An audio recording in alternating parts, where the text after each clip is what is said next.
now.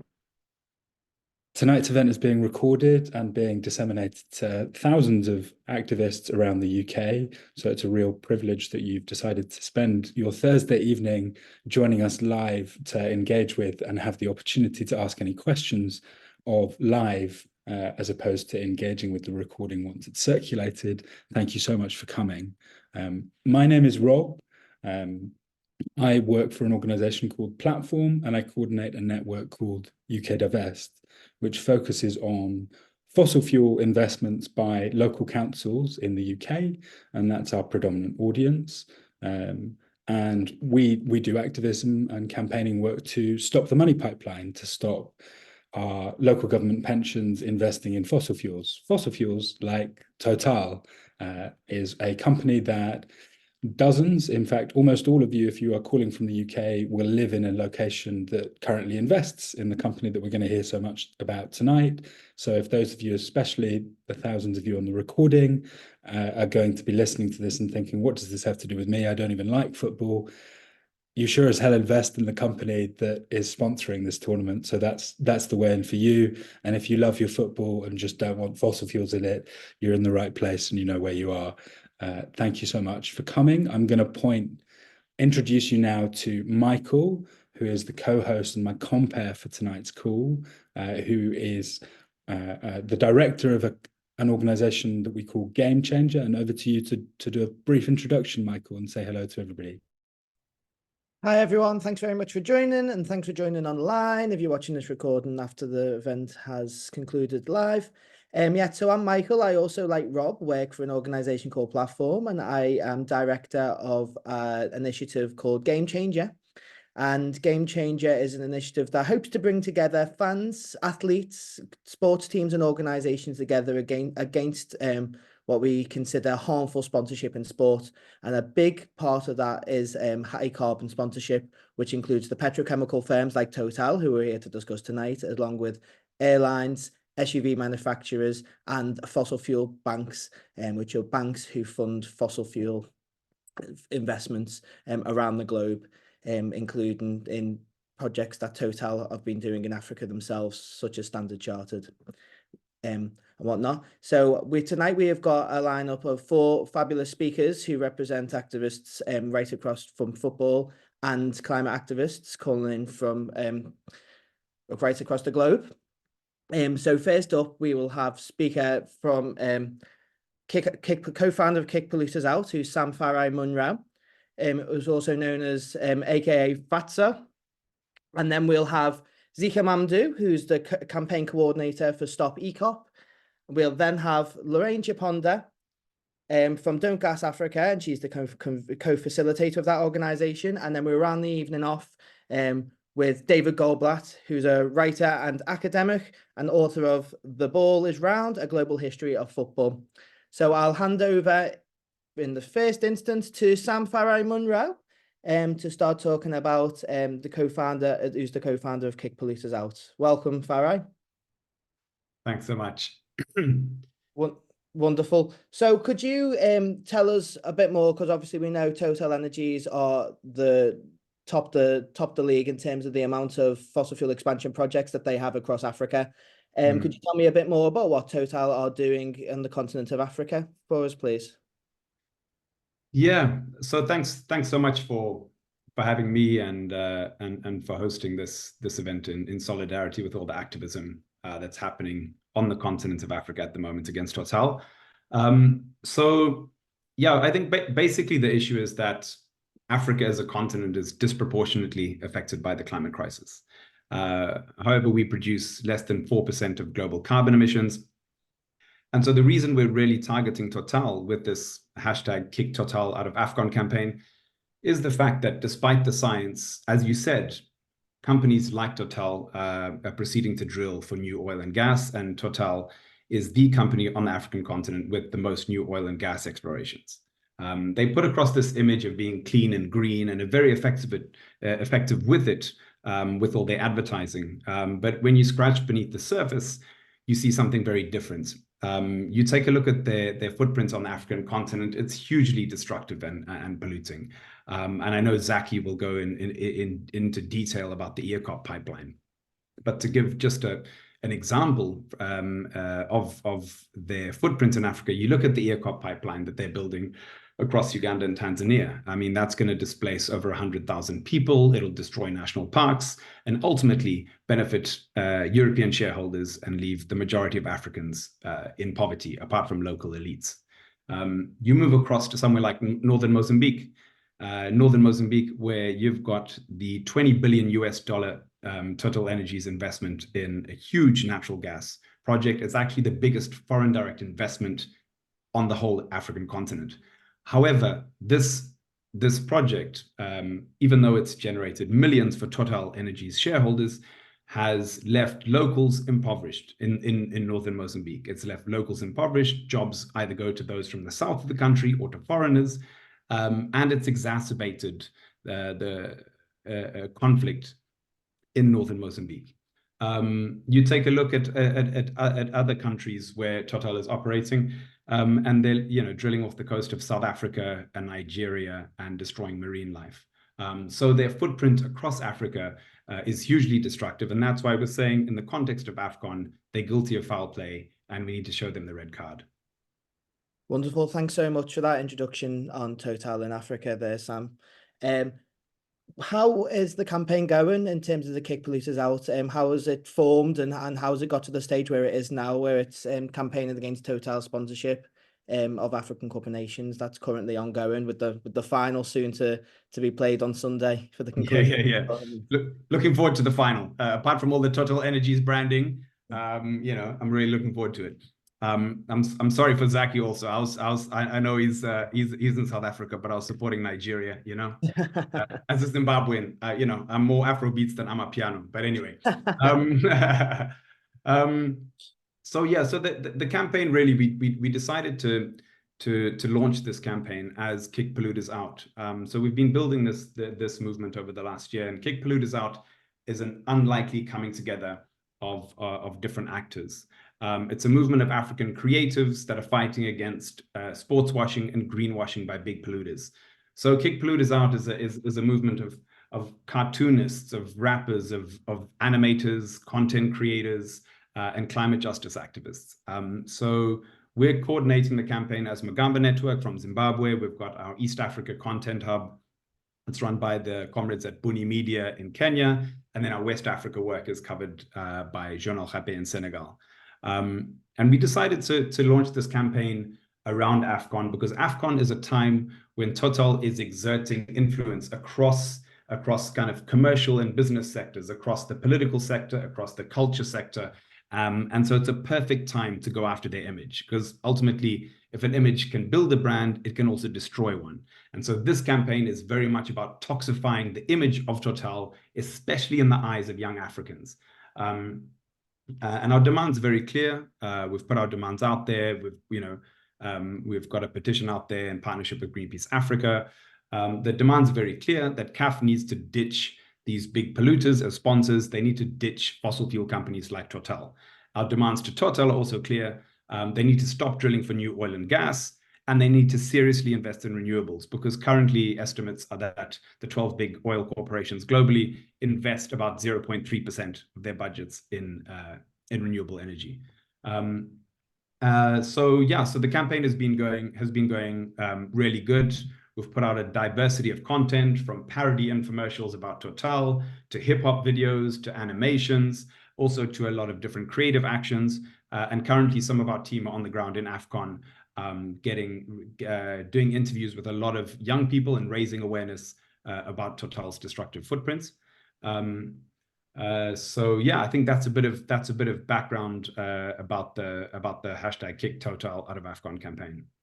Yeah, and that leads quite nicely into the last question, really, is in terms of what is the reaction to the campaign being like? What traction is it getting with people on the ground at AFCON and globally who are supporters of teams in AFCON, and both global football fans who are interested in seeing the tournament play out, but obviously don't want to see giant fossil fuel companies launder their reputation by sponsoring such tournaments like Total? How's that been going down? Yeah, so the reactions been interesting across the board. the reaction and response we've got from Total Energies when they responded to journalists that were reaching out to them on behalf of our campaign. Total denied all allegations we had around Total using the tournament to greenwash their image. They denied all those allegations and said that in fact they wanted to use AFCON to make everyone aware of their multi-energies approach and to make people aware that they aim to be net zero. I mean, if that's not greenwashing lingo, I don't know what is. So that's the reaction we've gotten from Total. From CAF, when they were reached out to by journalists once again for comment, they said, please don't publish these stories now. Let's focus on the football. Let's focus on AFCON. And if you get in touch with us in a month's time, then we can discuss the story. So we've put the message out there to the powerful, and they've heard it. But I think the for us, most importantly, the reaction from young people has been really inspiring. So the campaign we've reached millions of young Africans already through the diverse content we've put out in English and in French. And there's been a lot of really interesting feedback, because we've been aiming to not preach to the converted, but actually reach young African football fans, reaching Gen Z, reaching millennials. And there's been a lot of really fantastic feedback. We've had our team out there actually in the AFCON fan zones now, doing vox pops and everything. And your average football fan is much more aware of pollution, of the effects of fossil fuel companies on Africa, of the need for renewables. They're much more aware of this than I think a lot of people give them credit for.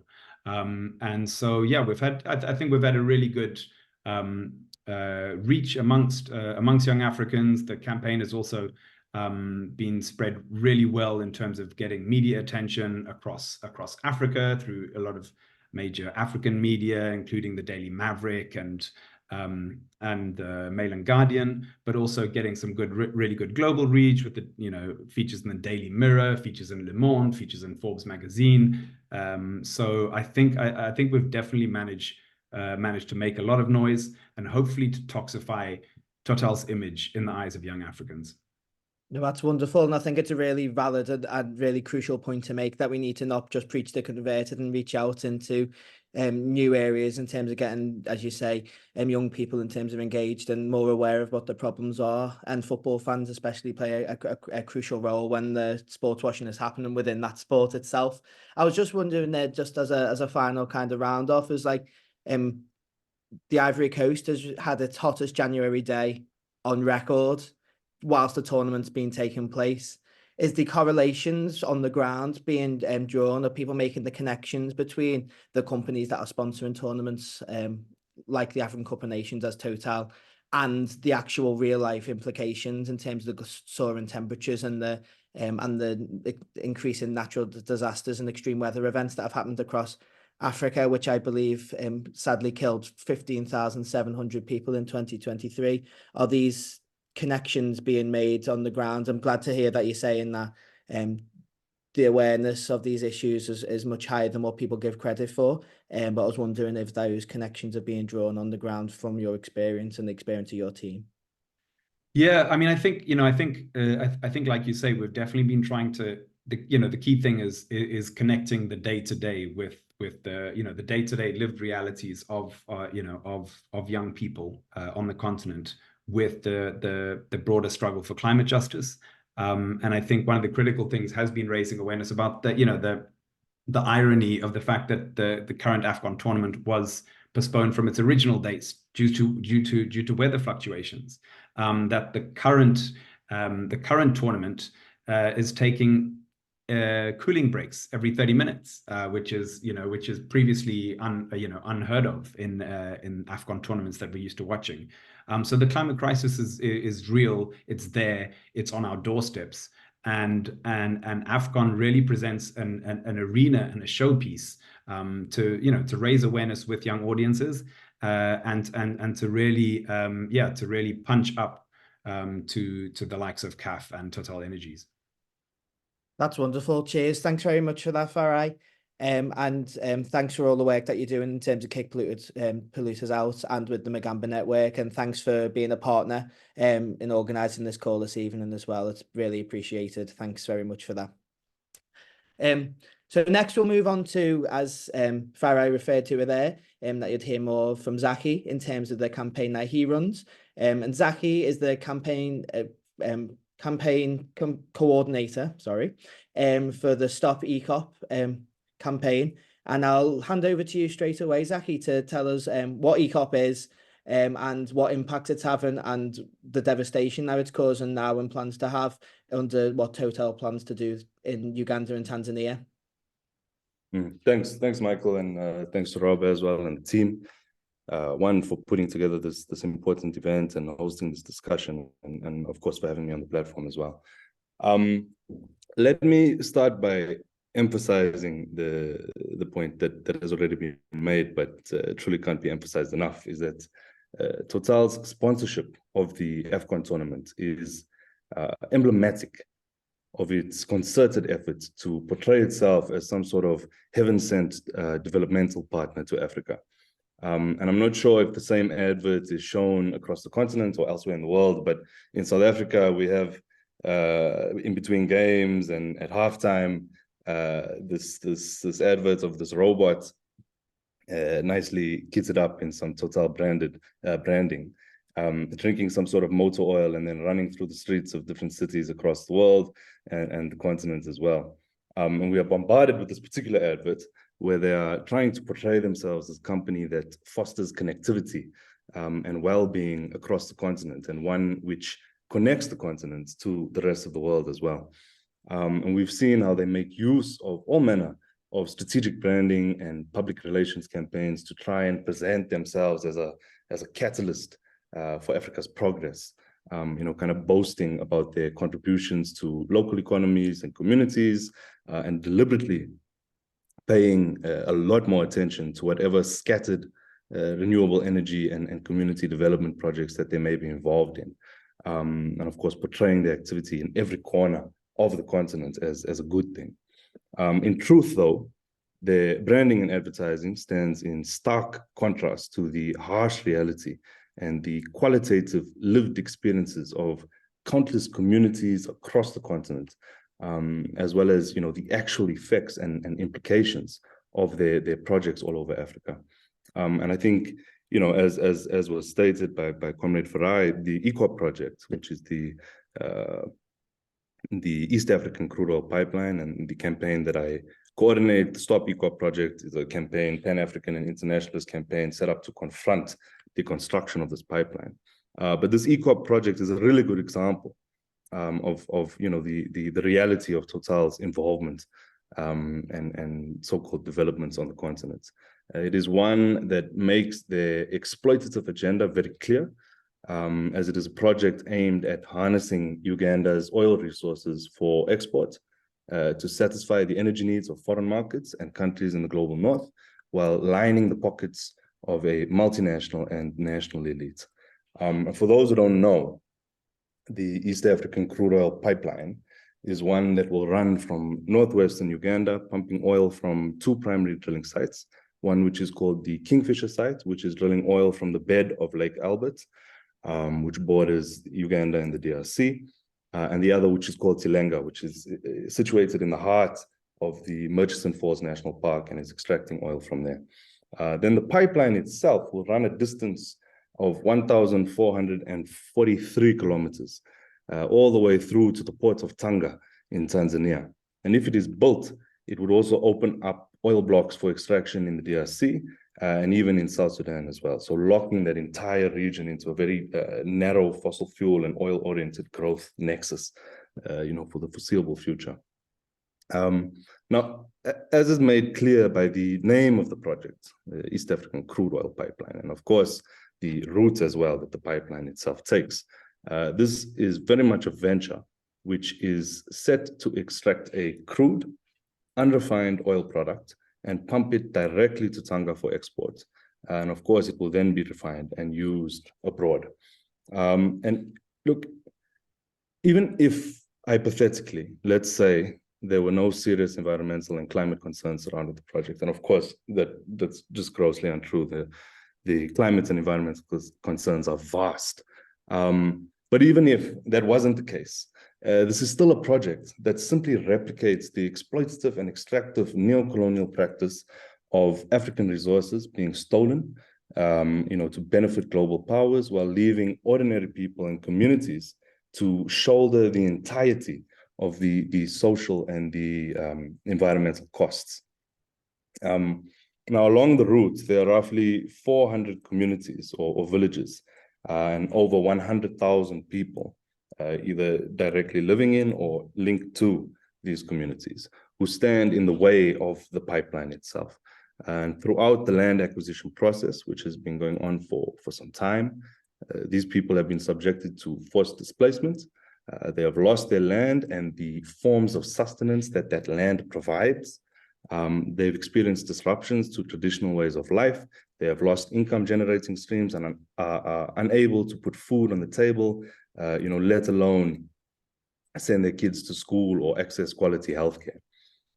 They've had the graves of their loved ones and ancestors dug up.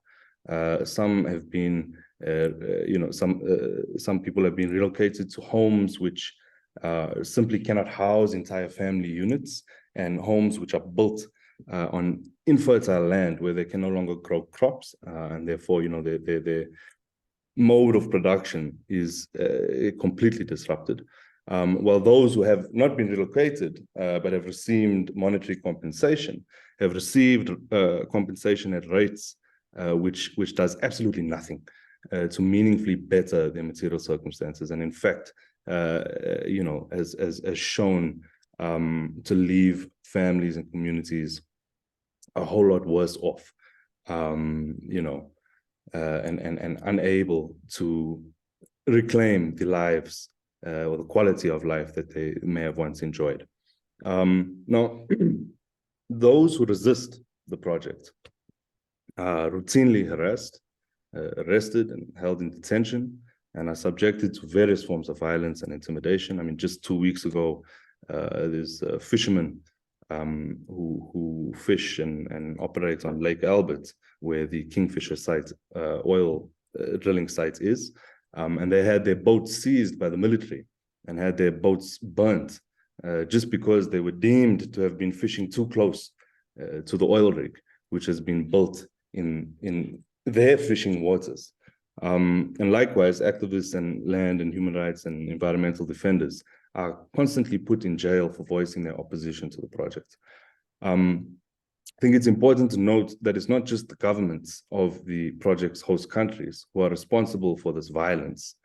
In fact, there's a Global Witness report that came out toward the end of last year, which highlighted the ways in which Total themselves are directly implicated in the violence and intimidation that communities and land defenders have experienced. It is officials from the company who have been part of, or at the very least have sat by and observed in instances where community members who resist are threatened and intimidated. And there's also evidence, of course, that highlights the way in which Total has been in direct communication with the Ugandan authorities specifically, immediately and suspiciously prior to incidents when activists and defenders are arrested. And look, for us, this comes as no surprise, and I'm sure Comrade Lorraine will expound on the extent of Total's damage across the continent. But these happenings that we can identify in relation to the ECOP project are certainly not isolated to the case of ECOP. This is what fossil fuel capital does on the African continent to protect their interests and to continue raking in massive profits at the expense of our people and at severe and critical loss to the environment. I would add that, look, and I had spoken about this on a webinar a few weeks ago in relation to the environmental crisis that is being manufactured in Gaza. But I would add that it is these companies as well who contribute to the manufacturing of the front lines. We often talk about how, the climate crisis stands to impact the most vulnerable, the most marginalized people within our global society. But I think it's always important to remember that the most vulnerable and most marginalized are not destined to be vulnerable and marginalized. It is not some sort of innate natural phenomenon, but their conditions are conditions which have been imposed onto them, through the subjection of people to colonial violence and extraction. In the African continent, those front lines have been created and reproduced by the legacies of colonialism, and they continue to be reproduced and entrenched by extractive neocolonialism that Total themselves are responsible for. And they are at the root of the root cause of the reasons why communities across the continent are on the so-called front lines. It is because of the violence that they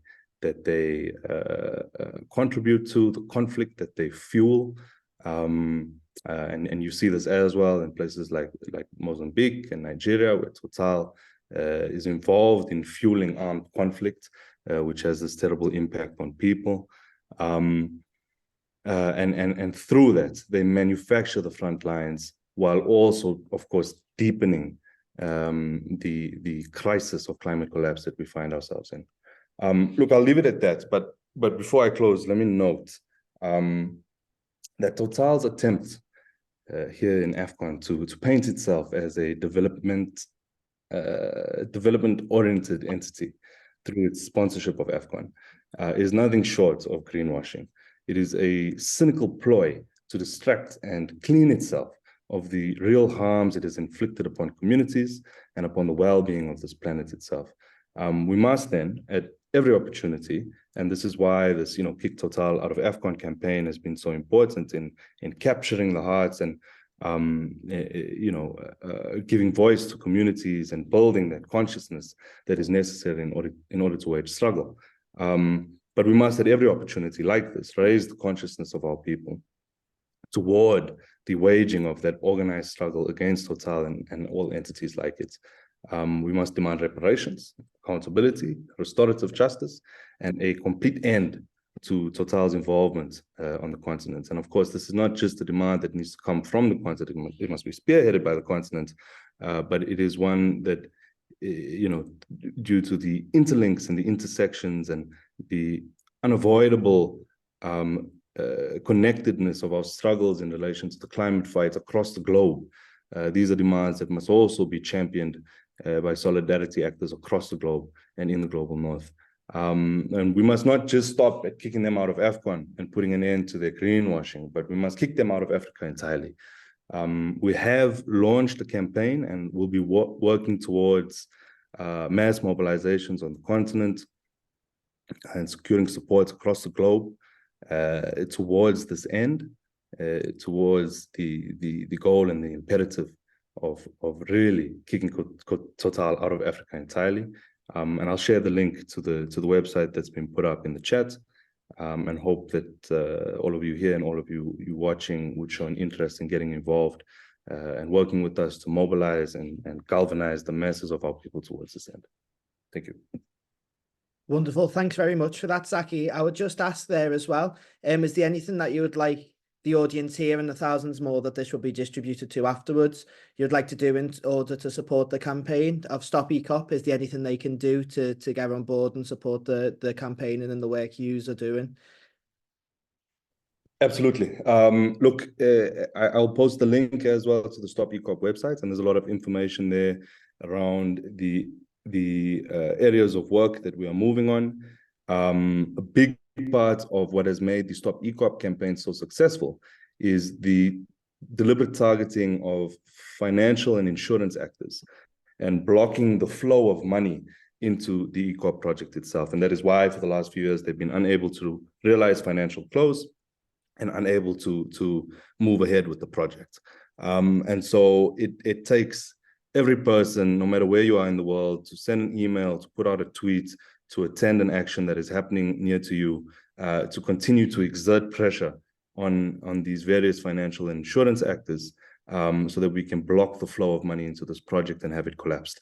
So there is a global week of action that is coming up, organized under the banner of Ensure Our Futures, that the StopEACOP campaign is a part of and is mobilizing towards. It is from, I might get the dates wrong, but I'll get the correct ones and put them in the chat. It is from the 26th of February until the 3rd of March. And there will be actions happening in London, there'll be actions happening in New York, there'll be actions in Paris, there'll be actions in Uganda, in Tanzania, in the DRC, in South Africa. And so please do effort to get involved. There'll also be numerous digital actions where all it takes is for you to make a phone call, send an email, or put out a tweet, depending on the nature of the action and depending on where the target is in relation to you. So please do check out the StopEACOP website and look out for that in the coming weeks. Wonderful. Thank you, Zaki. Just one question came into the chat there that I don't know if you could provide a quick answer for. Is the somebody's asked about the report that you mentioned that shows the violations committed by Total in relation to their behaviours on the continent and with StopEACOP pipeline. They're asking for where they could find this report so they could read it in more depth. Right, I'll post the link to it in the chat as well. I see that is. Okay, no, that's on the Global Week of Action. So I'll post the link to the report. It's an investigation that Global Witness conducted and which was published early in December last year. So let me find that now and pop that in the chat for you. Wonderful. Thank you very much, Zaki. That was a really powerful contribution. I'm really grateful for you being here to share that. Right, so we can move on to our next speaker now, who is Lorraine Chiponda, and she's the co-facilitator of the Don't Gas Africa campaign.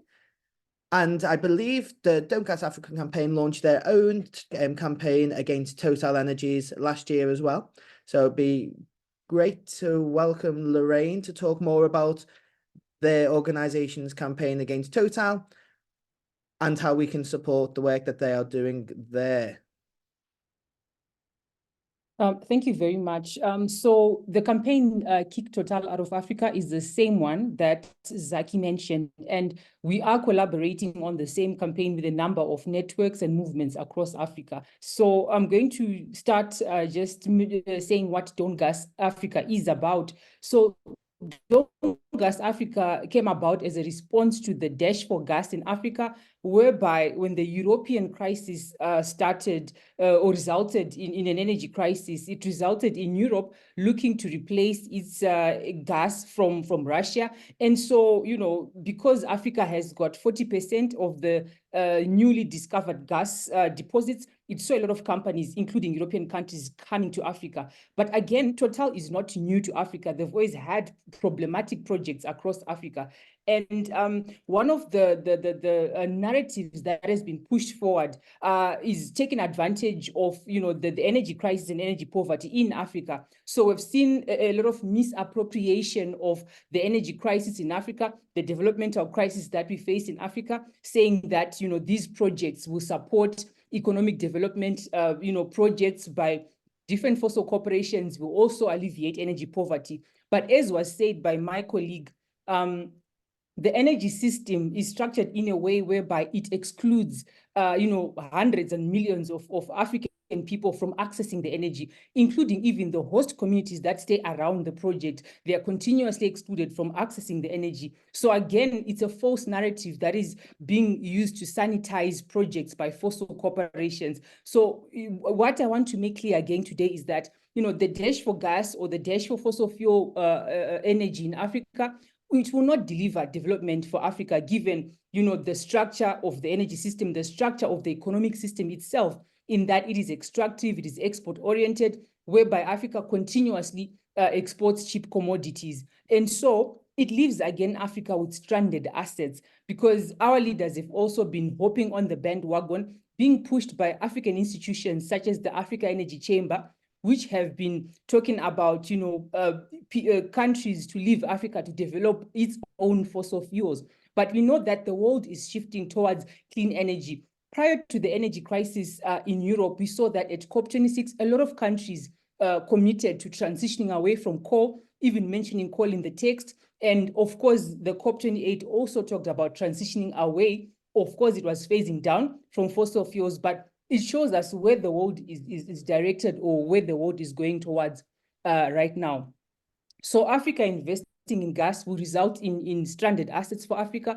It's also the system also encourages foreign ownership, and it is a fallacy to believe that African people will benefit because of the said impacts again. So again, we saw a lot of multiplication and dash for acquisition of land and spaces that have been held by communities. So if you look at Total in itself, I'm going to give a case study of Total in Mozambique. So Total in Mozambique first resulted in a lot of displacement of hundreds of families that, you know, held and owned the land, and they were displaced in order to pave way for extraction of gas.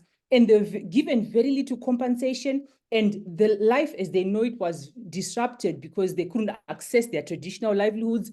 The project is in the coastal areas, so they can't access their fishing areas.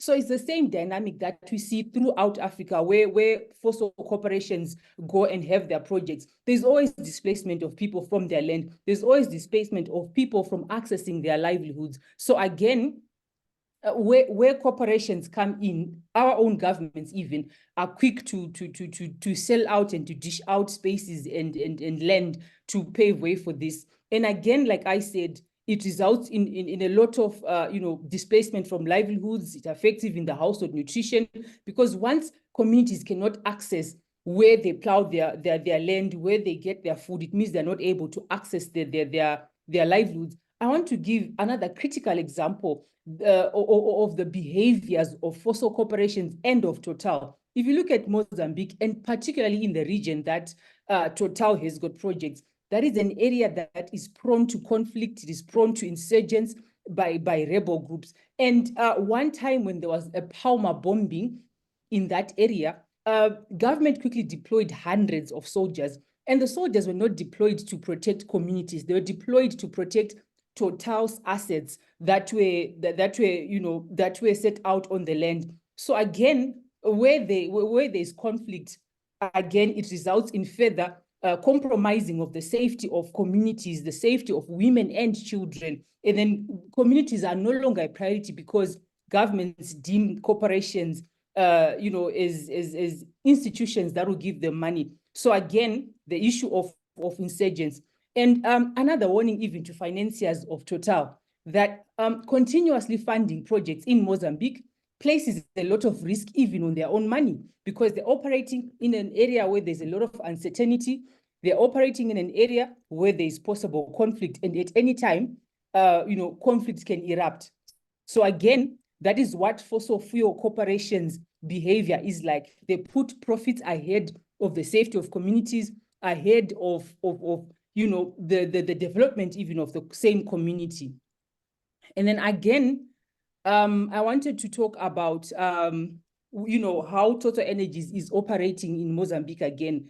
If you look at Total Energies' website, they are really pushing a narrative whereby they are seen as saviors by communities, right? When they came to communities in Mozambique, they promised that they'll be giving jobs to people, they'll be constructing schools, roads, and so forth. But up until now, the same communities have not seen any meaningful benefit. Of course, communities might get jobs in the sense where there's construction happening and they get those low-level menial jobs. But then as soon as that is over, communities are quickly abandoned and left to fend for themselves. And gas projects are not new to Mozambique. Communities have also experienced Sasso, which again had promised people jobs. But as soon as the infrastructure was set up, communities lost those jobs, and communities have been resisting Sasso and pushing back because they had been promised jobs which never came to be. So again, like I said earlier on, it is a fossil fuel fallacy to believe that corporations are going to give jobs to African people when their actual intent is to extract and gain profits for themselves. And again, when Total carried out its EIA a very long time ago for the Mozambican projects, it showed that the project in Mozambique will increase emissions by 10% for Mozambique. So here we're talking about the whole continent of Africa, emitting only 4%, but this project in Mozambique is going to emit 10%, and it will increase its carbon emissions to up to 3.3 up to 4.5 billion tons of carbon dioxide.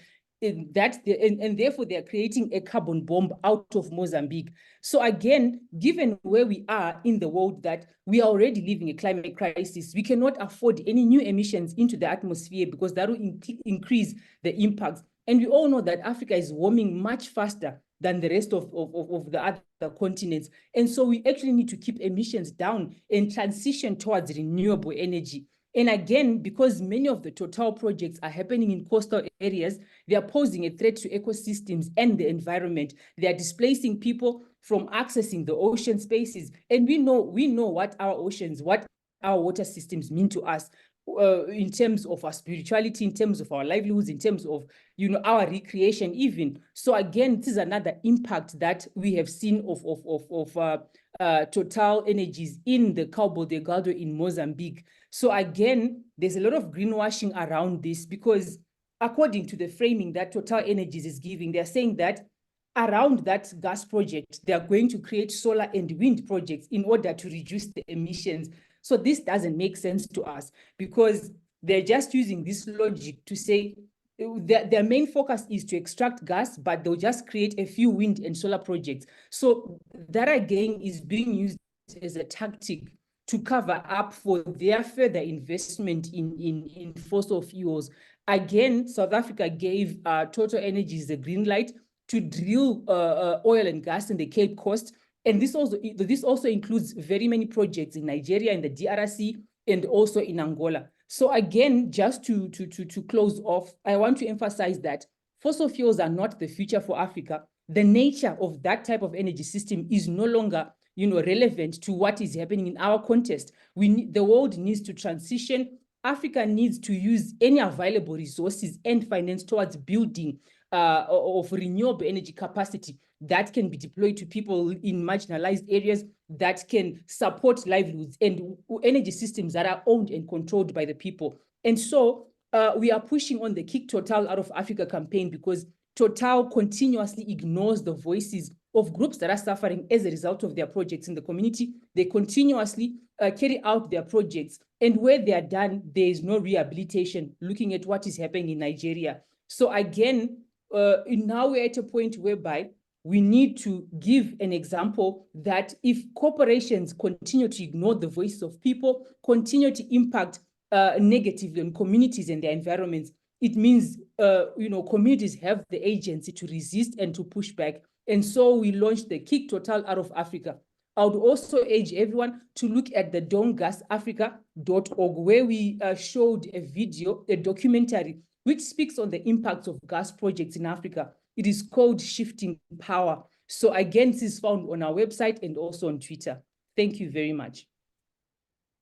Wonderful. Thank you very much for that contribution, Lorraine.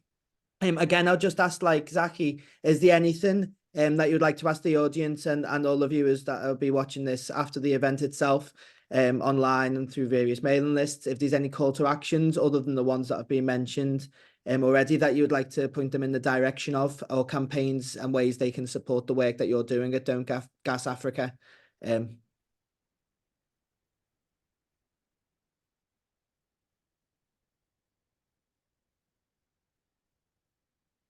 Sorry, Lorraine, did you catch that question? No, sorry. Oh, I thought you mentioned Zaki. No, sorry. No, I was just referring to Zaki pointing in the direction of the call to action from his side of things. I was just wondering if you had any more to add to support the work that Don't Gas Africa are doing in relation to Total and the oil and gas expansion across Africa.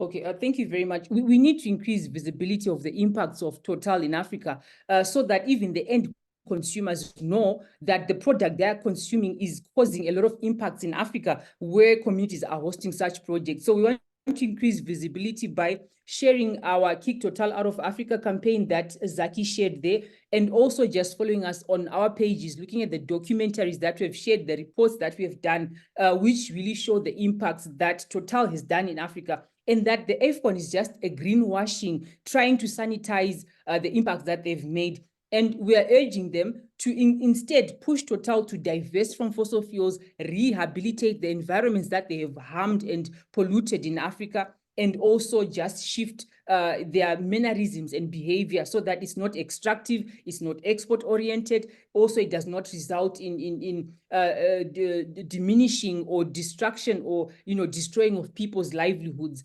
So yeah, that is my call to everyone, that please join in, amplify our campaign, let our voices go out there until they reach the final consumer, so that they are aware of the behavior, and even to the shareholders and to the financiers of Total. They need to divest from Total if they continue supporting fossil projects that are harmful to people on the ground.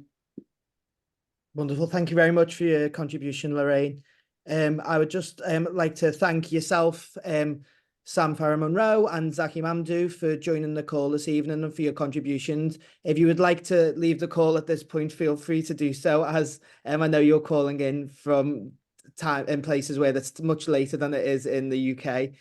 So if you do need to get off for any reasons at all, please feel free to jump off the call now. But thank you very much for your contributions. They were very powerful and very much appreciated for you joining the call and supporting what we're doing.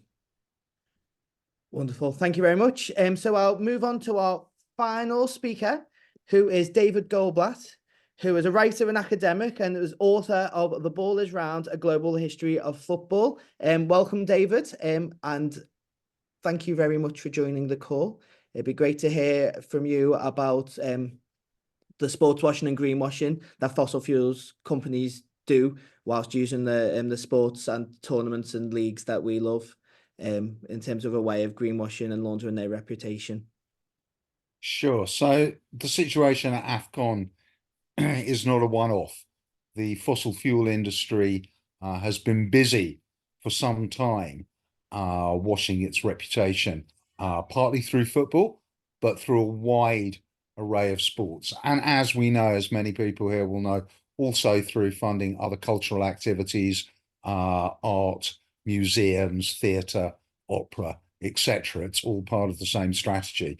The moment it really dawned on me how much was going on and how serious these companies were about laundering their reputation was when Gazprom, the state petrochemicals company of Russia, started sponsoring the Champions League. And these extraordinary adverts began to appear during Champions League games with sort of Tchaikovsky orchestrated and animations of ballerinas. And I thought, what the hell? It's not like anybody actually buys anything from Gazprom unless you're a government or a gigantic company. There's nobody, they're not trying to sell anything to me or to anybody else. What are they up to?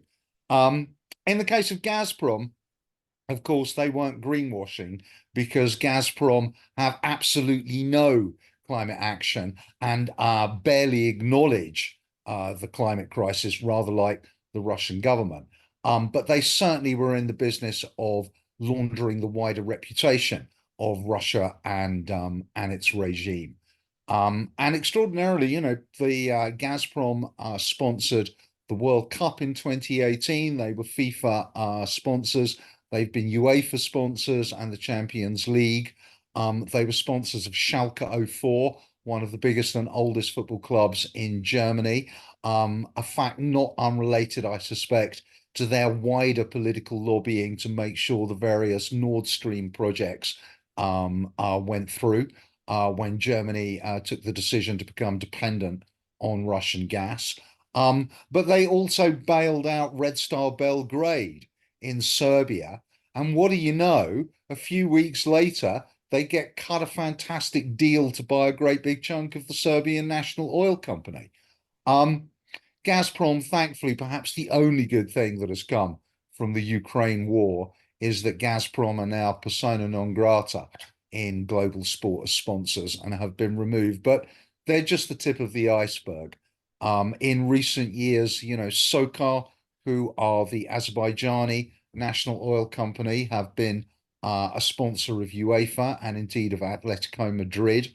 Manchester United have just become 25% owned by Ineos, who also have a very large portfolio of sports sponsorships. And they are a petrochemical company of the highest order with enormous levels of emissions. They have been sponsors of cycling teams.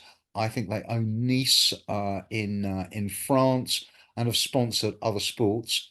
And in Africa, beyond this AFCON, it's worth noting that the fossil fuel industry has been closely involved in football and other sports. I mean, certainly it's fossil fuel money that allowed Gabon and Equatorial Guinea in the last 10 years to stage AFCON, both of them once joint, once just Gabon. Angola, the same in 2006, which allowed Angola to spend over $1 billion building new stadiums. And within many African countries, parastatals in the fossil fuel sector own football clubs or are direct supporters of them. So is it Petro Luanda in Angola? Quite a few of the teams in Egypt's top football division are connected to fossil fuel companies, so too in Algeria. So lots of companies have their tentacles everywhere. But all of this, I would say, is as nothing to the impact of fossil fuel money and fossil fuel companies coming out of the Gulf. And over the last 10, 15 years, their presence has steadily mounted. Qatar, entirely funded by liquid natural gas, are owners of Paris Saint-Germain, and Qatar Airways and Qatar Energy are major sponsors of football clubs and football tournaments around the world. The UAE, owners of Manchester City, and indeed 9 other football clubs in the Manchester City group, are entirely dependent on fossil fuel money. And I think the biggest of all is now upon us, which is that Saudi Arabia has decided to get into the game of laundering reputation through sport. The World Cup, the Men's World Cup, is going to Saudi Arabia in 2034. And as you probably know, that was arranged without a vote. So they have an awful lot of power, an awful lot of say all of a sudden in the corridors of power. Saudi Aramco will no doubt be a sponsor of the World Cup come 2034. But we see the Saudi presence, of course, in golf. There's talk of them buying into tennis, into snooker. And I think they've barely begun. So fossil fuel companies, like hardcore fossil fuel companies, let alone the airlines and the vehicle manufacturers and the climate sponsoring banks, have an absolutely huge presence in global sport. I think it's growing. Just to say, it's been here a long time. I did a bit of research on the NFL, and certainly in the 60s and 70s, almost every NFL team was owned by someone who had made their money in the fossil fuel industry. And I would say probably half of the NFL franchises remain linked to people who made their billions in fossil fuels. So it's everywhere. It's not just Africa. It is every continent. It is not just football, though football obviously is the most popular and where one can do the most reputation washing. Let me say, I think there's another form of greenwashing that we should be talking about in this context, and that is where the sporting authorities make claims about their own green credentials. And you may recall that FIFA and the Qatari organisers of the 2022 World Cup claimed that it was a carbon zero event. And a group of environmental NGOs took them to court in Switzerland and challenged this. And the court said, you have to stop calling the 2022 World Cup carbon zero because it is manifestly not. And your claims are totally bogus and totally unreliable. And they are bogus and unreliable. And this is true of many sporting events that make these claims. Is that first, the counting of carbon is a complete joke. and everybody in the world of global sport is basically marking their own homework and making it up as they go along. And the moment that anybody actually starts probing the details, we find actually that the levels of carbon being emitted are much higher. And secondly, but perhaps most importantly, is that hitherto, everybody's claims in the world of sport about this have been relying on offsetting schemes.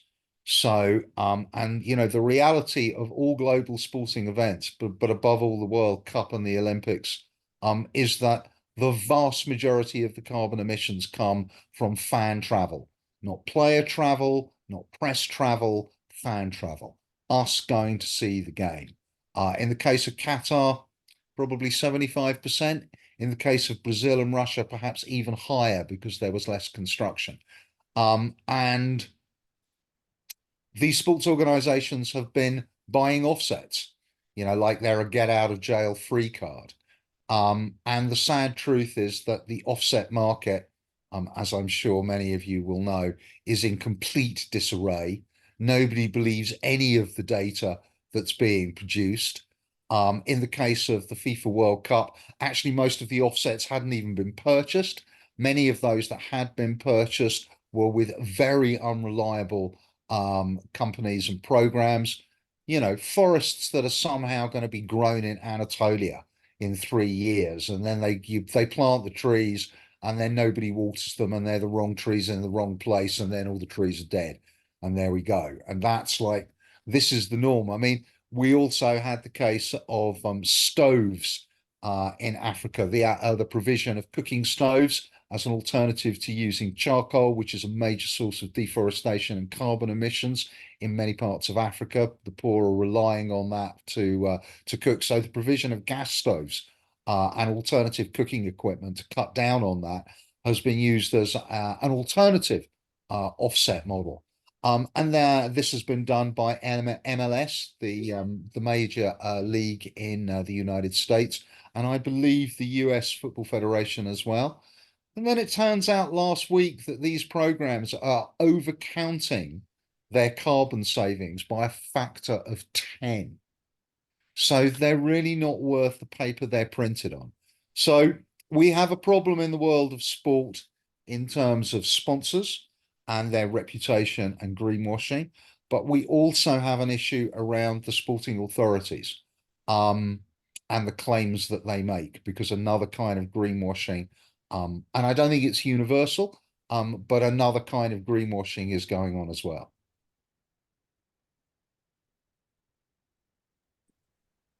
Thank you so much, David. Let me just remove your spotlight here. That was fascinating, and really enjoyed learning more about how the game that we're here to watch in AFCON is polluting so much of the planet, unfortunately, as discussed in other participants' contributions. I'm speaking because the person I'm about to introduce is the person that's been speaking the rest of the time. So Michael is going to round us off with, in terms of the recorded section of tonight's event, with a very brief run through of what GameChanger is and how you can get involved before we stop the recording. And if people here on the call live tonight have any questions, they can go through those. But over to you, Michael. Hi, thanks for the introduction, Rob. So as I said earlier on in the call, and Rob introduced me earlier in the call as the director of the GameChanger initiative. And the GameChanger initiative is a sponsorship pledge that aims to bring together football fans and sports fans more broadly, athletes and sports teams and sports organizations together to consign harmful sponsorship to the thing of the past. In relation to the pledge, the areas covered are the fossil fuel sponsorship, which cover petrochemical firms, airlines and airports, SUV manufacturers, and also fossil fuel funding banks. But also in other areas of harmful sponsorship, we also look at gambling and alcohol sponsorship in sport as well. You are all able to sign up and support the pledge and keep in the loop in terms of what work we're doing and how you can get involved, and what sponsorship partnerships we are targeting at different times via the link that hopefully Rob will put in the chat as well, so you can sign up and get involved there. But we ultimately know that sport has the power to bring people together and has the power to change hearts and minds. And that's really the reason we've come to this call in terms of the draw of AFCON and the football and fighting against what Total sponsorship is doing to the sport that we all love to watch and the sports that we enjoy, and how it should not be used to launder the reputations of companies that are threatening people and planet and threatening the future of sport itself. So we really, at GameChanger, are focusing on how we can combat how these organizations can launder their reputation and how we can come together and break down barriers in terms of making sure that these forms of sponsorship are a thing of the past, just like tobacco sponsorship. They used to be the only sponsorship in town, and now it's very rare that you're able to see tobacco sponsorship anywhere in the sporting realm. So I would really ask that everyone on this call and everyone who watches this after the live event is finished, if you could support and sign up and pledge your support to the GameChanger sponsorship pledge, that'd be really gratefully appreciated. And we will be in contact about actions, next steps and campaigns along the way, targeting high carbon sponsorship and other forms of harmful sponsorship in sport. Thank you very much.